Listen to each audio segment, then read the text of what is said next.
ప్రభుత్వ ఉద్యోగులకు పాత పెన్షన్ విధానాన్ని అమలు చేసే ఆలోచన లేదు అని కేంద్రం చెప్తోంది. ఆర్థిక శాఖ సహాయ మంత్రి పంకజ్ చౌదరి అంతకుముందు లోక్సభలో తన లిఖితపూర్వక సమాధానంలో ఈ విషయాన్ని క్లియర్గా చెప్పారు. 2004 జనవరి 1 నుంచి నియమితులైన కేంద్ర ప్రభుత్వ ఉద్యోగులకు పాత పెన్షన్ విధానాన్ని అమలు చేసే ప్రతిపాదన ప్రభుత్వం ముందు లేదు అన్నారు మంత్రి.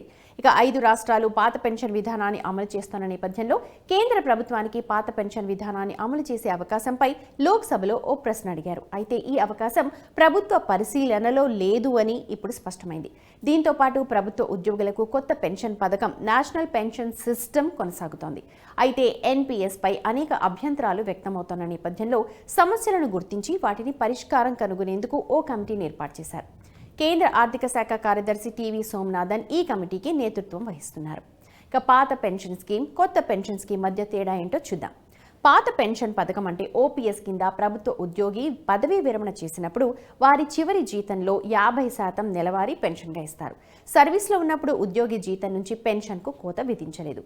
కొత్త జాతీయ పెన్షన్ విధానంలో ఉద్యోగి మూల వేతనం 10% డబ్బు తీసేస్తారు. ఇది పెన్షన్ ఫండ్కు బదిలీ చేస్తారు. ప్రభుత్వం 14% వరకు సహకరిస్తుంది.